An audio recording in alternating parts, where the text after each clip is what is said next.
Pra shteti lejon vetë. Po imagjinoj një shtet, pra ne a themi se edhe unë jam pensionist. Ka një lloj të pra një shtet ku është 2.8 milion, jemi 2.8 milion dhe kemi 720.000 pensionistë.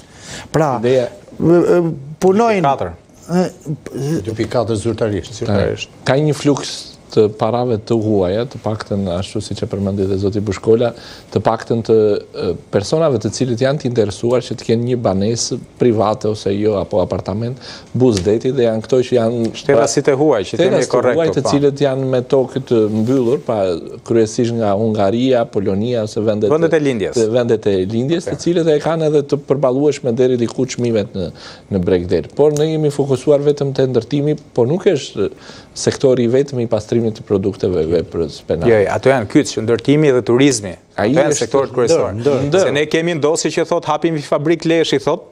Ai nuk e ka për fabrik prodhim leshi, por vërtetës, po një fabrik do si do. Po themi, hapim një fabrik do si do që të pastrojmë parat, ose ti investojmë në Arë, në Afrikë. Për shembull, kemi parë detaje ndosi. Dhe është e tillë që edhe pastrimi i produkteve veprës penale në të gjitha manualet dhe librat duhet të ketë një logjikë ekonomike, pra duhet futesh 100 euro që të paktën të marrësh 75 ose 80 euro të pastruar. Në mënyrë kapilare bëhet tani se s'do të vim asaj. Janë disa faza, 4 faza. Ta shpjegoj Arbri nga pikpamja teorike, mendoj unë që është. Okej, Çelmeta. Patjetër. Çelmeta, sa e dhunshme është mafia shqiptare? Kthehem sërish deklaratës gazetarit italian, sa i përket përplasjes së grupeve kriminale shqiptare, dhe quajtur organizatave kriminale, grupet kriminale shqiptare jashtë territorit shqiptar, nuk janë aq të dhunshme sa brenda territorit shqiptar. Ajo që kam thënë vazhdimisht dhe vazhdoj ta them, është që pushteti i mafias, edhe një i organizatave kriminale shqiptare, grupeve kriminale në vendin tonë, është aq i madh për shkak të trinomit të lidhjes grupet kriminale me politikën, me biznesin, me policinë e shtetit dhe me sistemin e drejtësisë. Dhe këto na kanë treguar shumë qartë dosjet nga prokuroria e posaçme, nga SPAK-u, sidomos nga zbërthimi i aplikacionit Sky CC. Dhe ky trinom i përbashkët tregon që organizatat kriminale shqiptare do vijojnë të kenë një pushtet të pakufishëm. Pse? Sepse në raste kur kemi fushata zgjedhore dhe zgjedhje, grupet kriminale me politikën bëhen njësh dhe janë shumë të rëndësishëm për politikën, për marrjen e votave. Më pas, kur bëhet gara për drejtor qarku policie dhe drejtore policie, grupet kriminale në bashkëpunim me politikën vendosin ato drejtues policie që ato duan. Kanë impakt të jashtëzakonshëm. Jo impakt të pakët, por të jashtëzakonshëm. Vendosin ato drejtues policie që ato duan. Dhe në këtë mënyrë ato kontrollojnë jo vetëm policinë e shtetit, por kontrollojnë të gjithë sistemin në vend, edhe të pushtetit të politikës, edhe të sigurisë pra të policisë së shtetit, por edhe sistemit të drejtësisë. Para pak disa ditësh, pas ngjarjes së rëndë me avokatin, me gjyqtarin Sret Kalaj, i cili u vra në sallën e gjyqit, u mblodhen të gjithë prokurorët dhe gjyqtarët e Republikës së Shqipërisë tek poli i drejtësisë. Isha prezent si reporter për të raportuar, për të dalë një deklaratë të përbashkët, të gjithë, për të deklaruar se kërkojnë kushte sigurie me të drejtë, por ajo që vura re ishte që makina më e lirë e një prokurori dhe një gjyqtar që ishte prezent në këtë mbledhje ishte 20.000 euro.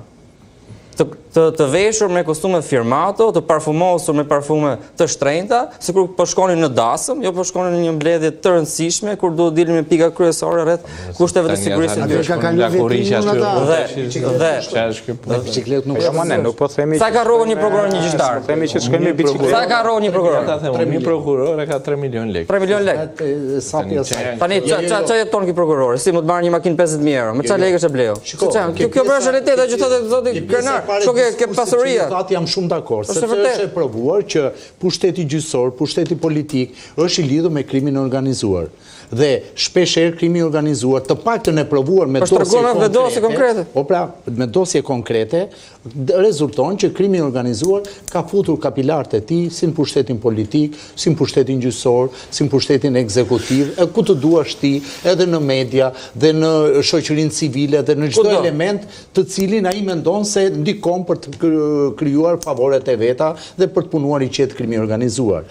Të gjithë këto element nuk e gjbën faktin që reforma në drejtësi mënyra e kryerjes së saj, duke se sot nuk e kanë ndihmuar. Ka dështuar që të luftohet më shumë kriminaliteti, përveç se një oazi që kemi prokurorinë e posaçme. Tërë elementet ja të mbaroj si logjik. Tërë elementet e tjera janë të dështuar. Janë elementet e dështuar për faktin e thjeshtë, sepse u kërkua që shpejt drejtësia të ndryshojë dy elementë të saj, shpejtësinë dhe cilësinë. Nga reforma ne pam shpejtësia dhe cilësia janë përkeqësuar. Për këtë arsye, të gjithë këto element duke se e çojnë situatën për të dalë jashtë kontrollit dhe ajo pasaj që të shkojmë këtë tema e ditës, pastrimi produkteve dhe veprës penale. E di kë ka shtyllën kryesore, përveç se korrupsioni, shtyllën kryesore ka mungesën e kontrollit të organeve ligjzbatuese ndaj ekonomisë.